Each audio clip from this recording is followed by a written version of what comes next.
j'étais plus prudente qu'Olivier sur ce que j'ai écrit, mais on peut en discuter. Donc, je pars directement sur le typage. Hein. J'ai passé l'étape du rouge Congo, on considère que le diagnostic est fait.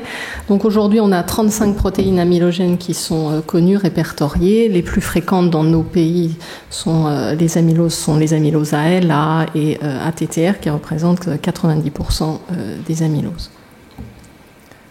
Alors pourquoi réalise-t-on un typage? On l'a déjà bien sûr dit, parce que de ce typage va dépendre la prise en charge du patient sur le plan thérapeutique, avec éventuellement un conseil génétique.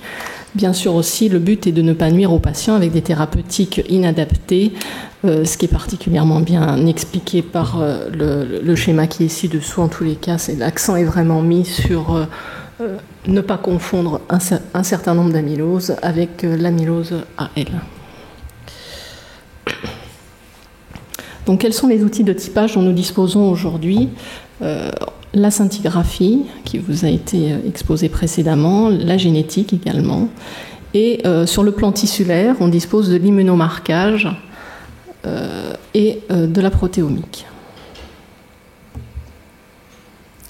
Alors, l'immunomarquage, il faut utiliser toujours un panel d'anticorps, jamais un anticorps seul, couvrir les amyloses les plus fréquentes et après, moi personnellement, j'utilise un panel d'anticorps minimum pour laisser le maximum de place derrière à l'analyse moléculaire et donc préserver le tissu, donc sur les fragments congelés, kappa, lambda, les chaînes lourdes parfois, et sur l'immunohistochimie, donc en coupe des paraffinés, TTR et AA. Donc pour les amyloses rénales et cardiaques, on arrive quand même à un succès de typage, on va dire dans 90% des cas, même si pour TTR on peut discuter. Quand on pose le diagnostic d'une amylose à TTR, qu'est-ce qu'il faut faire? Est-ce qu'il faut s'arrêter là ou faire de la protéomique vu les problèmes qu'il y a avec cet anticorps? Et pour un recrutement tout venant, on arrive on arrive à typer dans un cas sur deux l'amylose. Souvent, on n'a pas de fragments congelés, le panel d'anticorps est insuffisant, etc. Voilà, donc on a toujours besoin d'un fragment de tissu congelé pour l'amylose AL. Les immunomarquages sur coupe fixée avec kappa et lambda, c'est très aléatoire pour ce qui est extracellulaire. Donc moi je ne les utilise pas. Le panel d'anticorps peut être tout à fait insuffisant. La qualité des anticorps, à chaque fois je le répète, est très variable, en particulier pour TTR, elle n'est pas bonne. Les anticorps sont fabriqués contre des protéines tout à fait normales, alors que là, vous le savez, elles sont repliées, elles sont modifiées, elles peuvent être tronquées, mutées. Donc l'immunomarquage ne marche pas forcément bien. Et puis, il peut y avoir, lors de la réalisation des coupes, d'une contamination par le sérum. Donc là, c'est l'article qui a été déjà montré par Olivier Lérez, qui met l'accent sur les faux positifs avec la transthyrétine. On peut trouver, pour faire court, chez des patients avec une biopsie endomyocardique, une amylose et un marquage fort à la TTR, peuvent se cacher derrière des amyloses AL, même en l'absence de marquage avec les chaînes légères. Donc attention. Donc pour pallier à ces difficultés a été développée,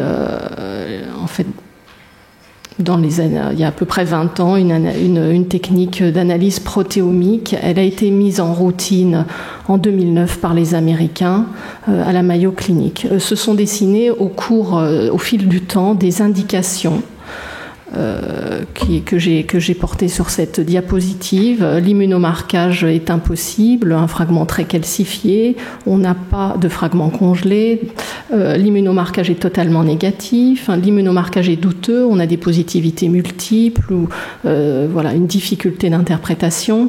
L'immunomarquage donne des résultats qui sont incohérents avec les données du dossier du patient, clinique, biologique, génétique et iconographique. Enfin, on peut utiliser cette technique pour confirmer une amylose rare.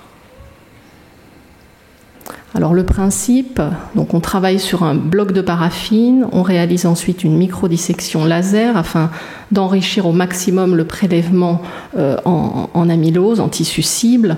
On extrait ensuite les protéines, puis on les découpe avec une digestion tripsique. Elles sont ensuite passées, les peptides sont passés sur une colonne de nanochromatographie en phase liquide et vient l'étape dite de spectrométrie de masse en tandem qui va permettre un microséquençage de la protéine.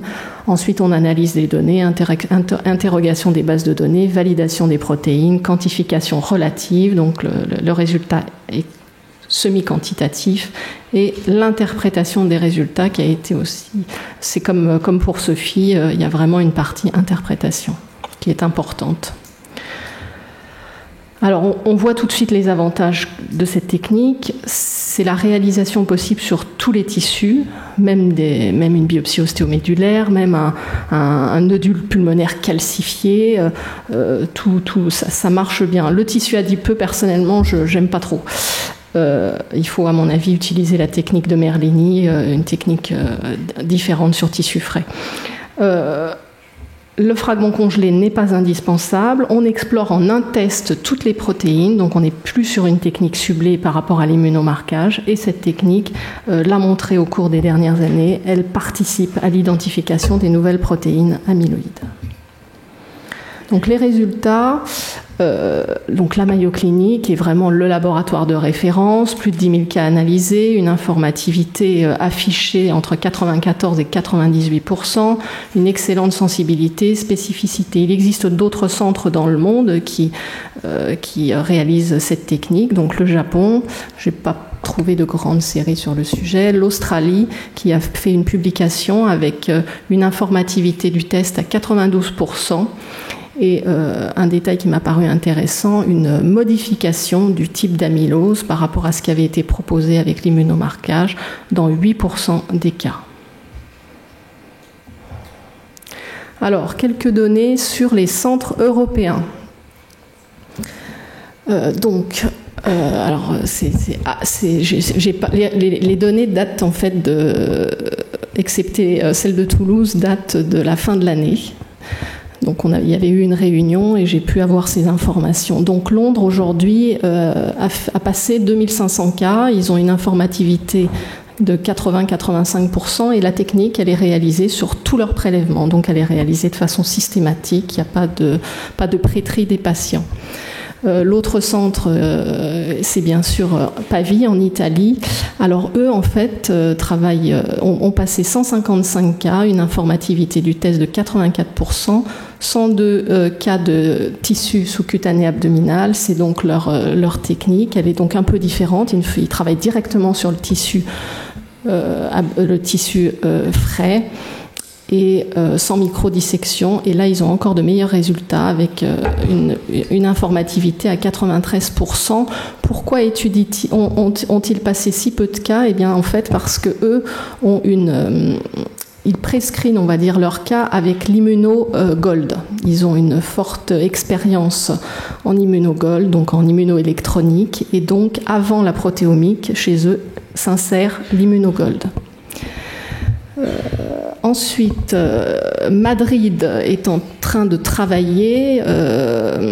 Aujourd'hui, donc en fin d'année, ils avaient passé 30 cas de cœur sans microdissection, tissu entier, avec des résultats qui semblent tout à fait corrects.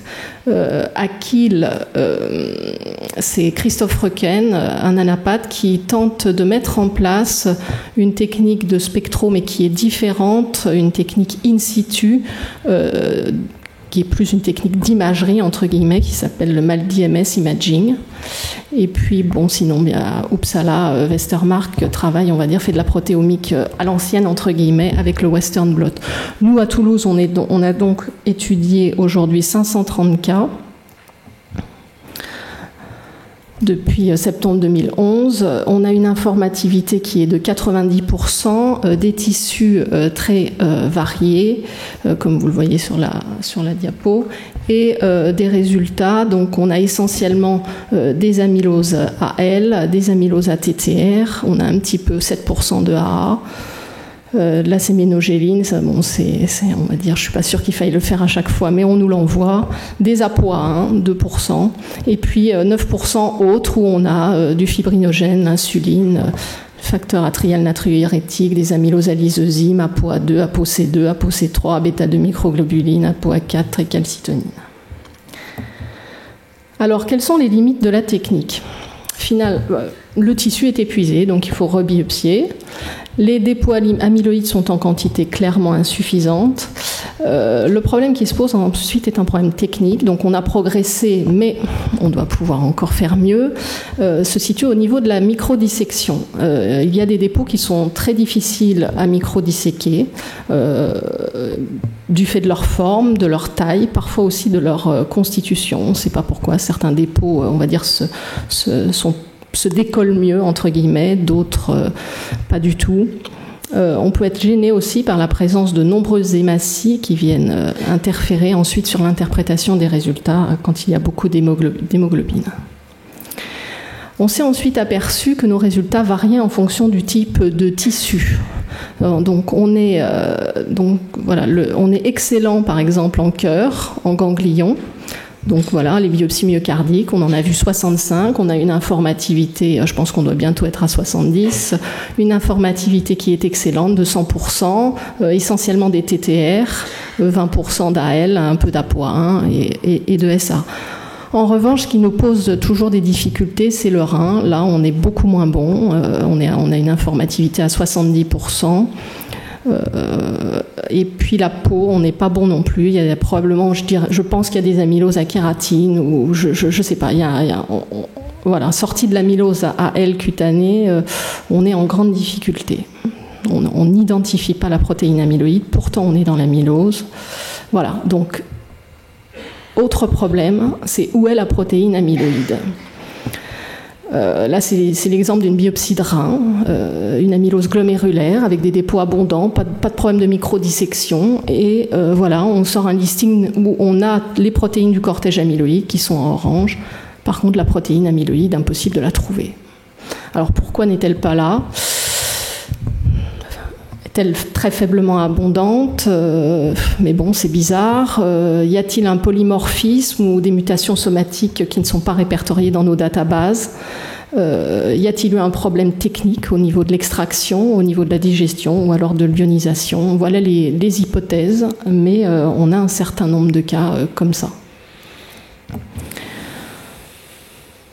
Alors, maintenant je vais partir sur des exemples où la protéomique nous a permis d'avancer. Donc ici c'est l'exemple d'un cas qui était négatif en immunohistochimie et en immunogold. Alors j'ai pas forcément des histoires cliniques complètes et pourquoi on nous a demandé avec insistance de typer ce cas. Mais voilà, donc c'était un homme de 50 ans, c'était un patient de Strasbourg, avec une FAP qui avait une mutation identifiée clairement, et on lui a fait une biopsie endomyocardique, des dépôts amyloïdes, tout est négatif en immunohistochimie, l'immunogold qui avait été faite à Poitiers, même chose, et donc on conseille d'envoyer le fragment pour analyse en MSMS, et là, on a identifié en tête de liste la transthyrétine.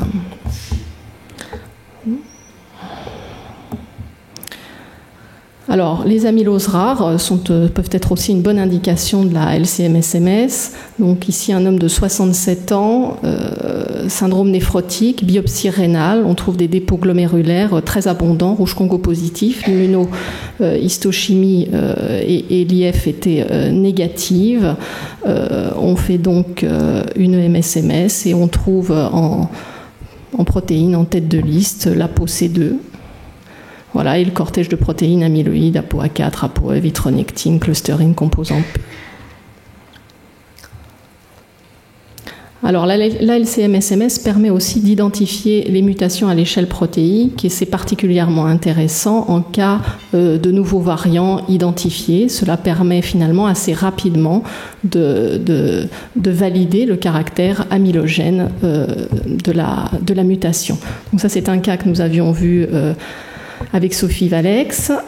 C'est une amylose vitréenne chez un patient du Bangladesh. Sophie a identifié donc il y avait une amylose au niveau de sa glande salivaire qui avait été mise en évidence. Sophie identifie une mutation qui est inscrite sur la diapo, et en immunohistochimie, tout était en IF, tout était négatif. D'ailleurs, on n'avait même pas pu dire que c'était une TTR. Et on a donc réalisé sur le prélèvement une analyse en MSMS qui a retrouvé en tête de liste le composant P, l'ApoE et la transthyrétine. Donc voilà. Et en plus, on avait fait une recherche de mutation, et le peptide muté qui est indiqué en bleu porte la mutation identifiée par Sophie. Donc la boucle était bouclée. Alors, la LCMS-MS peut être utile dans le diagnostic d'autres maladies. Donc là, j'ai 2 diapositives. La LCDD, donc la maladie de Randall. Ici, l'exemple d'une femme de 35 ans avec une maladie pulmonaire kystique. D'étiologie indéterminée en pré-greffe, c'était, on va dire, le début. Maintenant, les pneumologues les repèrent. Transplantation bipulmonaire, on identifie des dépôts qui sont rouge Congo négatifs. On n'a pas de tissu congelé. On fait donc une LCMS-MS et on identifie une chaîne légère kappa. Et cette fois-ci, le cortège amyloïde, vous voyez, tout est à 0. Alors, la LCMS-MS peut aussi aider à des diagnostics de glomérulonéphrite. Donc, récemment, pour les néphrologues, vous savez que la belle équipe de la Mayo, toujours, a mis en évidence pour les glomérulonéphrites fibrillaires, grâce à la protéomique, ils ont identifié un marqueur qui est considéré aujourd'hui comme spécifique en étudiant. Mais ils ont étudié, en fait, je ne sais plus combien. Enfin, il y avait énormément de glomérulonéphrite qui ont été mis dans le étudié en LCMS-MS, et ils ont identifié uniquement dans les glomérulonéphrite fibrillaires ce marqueur qui est le DNA JB9 et qui aujourd'hui est reconnu comme diagnostic. Donc c'est une glomérulonéphrite à dépôt d'IgG essentiellement. Ces IgG sont polytypiques, dominent les IgG4. Et avant, pour faire le diagnostic, on avait besoin de l'électronique pour aller confirmer que l'on voyait des fibrilles et que ces fibrilles étaient différentes de l'amylose, en particulier par leur taille. Vous voyez, c'est pas forcément évident. Aujourd'hui, grâce à cette étude en protéomique, eh bien, on a simplement besoin d'un immunomarquage. Par contre, la LCMS a permis de découvrir ce marqueur, mais en principe, elle n'a pas lieu d'être utilisée pour le diagnostic. Un anticorps suffit. Et il marche aussi bien en congelé qu'en coupe fixée. Donc moi, voilà, je l'ai utilisé là parce que j'avais pas l'anticorps. Donc je me suis dit, c'est un bon exercice pour voir si je retrouve la même chose. Et ça marche, on l'a fait sur plusieurs cas. Voilà, donc en conclusion, la LCMS-MS, aujourd'hui, les amyloses représentent la première application dans le domaine médical de l'analyse protéomique non ciblée par LCMS-MS à partir de tissus fixés et inclus en paraffine. C'est un progrès incontestable par rapport à la technique conventionnelle d'immunomarquage en matière de typage. Elle arrive en complément des différents outils que nous avons évoqués ensemble. Et aujourd'hui se dessine clairement une extension d'utilisation de la LCMS-MS. Et je pense vraiment au niveau des néphropathies, il y a des choses qui vont arriver.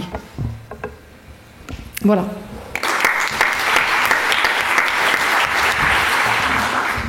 Merci Magali pour ce topo très, très, très clair. Des questions ? Moi, j'ai une remarque sur l'immunogold. L'expérience de Poitiers, c'est celle de Merlini. Quand tu utilises l'immunogold, il reste à peu près 5% d'amylose non typée. Donc la place de la protéomique, c'est vraiment quelque chose qu'il faut... voilà, qui n'est pas très clair actuellement. Je pense qu'après, ça va dépendre de chaque équipe. Après, voilà, il y a ceux qui disposent de l'immunogold, donc il y a Poitiers, ça fait un centre en France, en gros, pas loin, et il y a ceux qui s'axent plus sur la protéomique. Voilà, mais effectivement, les techniques sont complémentaires, ça je suis tout à fait d'accord. Après, malheureusement, il faut le reconnaître, l'électronique a été détruite en France. C'est vrai. Non, mais on en a besoin en pathologie rénale, les Américains l'ont gardé. Vous ouvrez un livre de pathologie rénale, vous avez des photos d'électronique à toutes les pages. En France, pour avoir de l'électronique, en gros, il faut envoyer à Poitiers. Et ça, c'est quand même c'est une vraie difficulté. Oui, ils ont du mal à le maintenir, avoir les crédits. Et eux-mêmes ont de grosses difficultés, c'est vrai. Bon, après, moi, les crédits, on peut en parler. Moi aussi, j'ai des problèmes de crédit, et voilà. Mais c'est vrai que je pense que ça, c'est un choix qui a été un mauvais choix. De penser que l'électronique était une vieille technique qui n'avait plus lieu d'être. Elle est fondamentale. Et comment tu expliques que vraiment ça marche très très bien sur le cœur, mieux que sur d'autres organes ? Je ne sais pas. Alors les Anglais ont dit la même chose. Je me souviens, on en avait discuté avec Gilmore. Même chose. C'est hyper propre. Je ne sais pas. On a l'impression que le tissu est très simple et ça marche. J'ai pas d'explication claire, mais ça marche très bien. Ganglion, pareil, ça marche bien. Vraiment, les difficultés, c'est la peau et le rein, c'est beaucoup plus difficile. Alors peut-être parce qu'il y a des amyloses aussi plus complexes dans le rein. On a quand même vraiment des problèmes de microdissection. Le glomérule, quand l'amylose est glomérulaire, le glomérule, qu'est-ce que c'est ? C'est un capillaire artériel, donc c'est extrêmement riche en hématie. C'est compliqué, c'est beaucoup plus compliqué. Donc Toulouse, il y a une bonne association cardio-anapathe pour le cœur, donc ça marche bien. Enfin, les cas là qui sont présentés, c'est essentiellement des cas de Thibaut. Hein. Le principal fournisseur de biopsie angiomyocardique, c'est quand même Thibaut Damy. Voilà. Alors justement, je voulais te poser une question parce que déjà je voulais la poser tout à l'heure. Étant donné qu'en plus le cœur est un tissu que tu analyses très bien, et je suis étonnée d'entendre les cardiologues et jamais j'entends parler du problème des différents types de dépôts amyloïdes de transthyrétine. Je parle uniquement pour l'instant de la transthyrétine dans les formes précoces et dans les formes tardives. Tout à l'heure dans ma diapo, j'ai pas insisté, mais il y a quand même des notions là, de Vittorio Bellotti qui sont hyper importantes et on distingue deux formes, précoces et tardives, et l'atteinte cardiaque n'est pas du tout la même. Apparemment, dans les fibres de type A, c'est des troubles du rythme sans cardiomyopathie, et d'ailleurs la scintille au DPD est pratiquement tout le temps négative, alors que dans les fibres de type B, qui ont la transthyrétine full length, plus la protéolyse, c'est une cardiomyopathie avec fixation intense du DPD et des dépôts amyloïdes qui sont très petits et très peu biréfringents. Donc toi, est-ce que tu peux me dire si éventuellement, au niveau du cœur, tu pourrais aller voir, par sûrement un dérivatif de protéomique, d'aller regarder les fragments protéolysés sur le cœur, par exemple, avoir une quantification, par exemple, peut-être que savoir s'il n'y a que la transthyrétine full length plus fragments protéolysés, et essayer de faire une semi-quantification ou pas. On peut, en fait, on peut pas vraiment dire. Alors, ce qu'on peut dire, parce que nous déjà, on découpe tout avant de démarrer la technique, et ensuite on raboute tout. Oui. Donc, ce qu'on peut dire, c'est on peut donner une couverture de séquence et on peut dire on a les peptides qui semblent être les plus représentés. Mais donc, alors, est-ce qu'on a plus de C-terminal, faire une autre approche protéomique? Après, il y a d'autres approches protéomiques, mais qui, pour le coup, rentrent pas dans le diagnostic. Et puis, mais après, elle a une conséquence thérapeutique quand même importante, parce qu'on sait que dans les formes où il y a la protéolyse, cette protéolyse ne survient qu'une fois que le tétramère est déstabilisé. Donc ça veut dire que dans les formes précoces, on pourrait utiliser plutôt un type de médicament où il n'y a pas besoin de stabilisation du tétramère, entre guillemets, alors que dans la forme cardiaque tardive, de maintenir ce tétramère est d'autant plus importante parce qu'il va empêcher la protéolyse de ce fragment.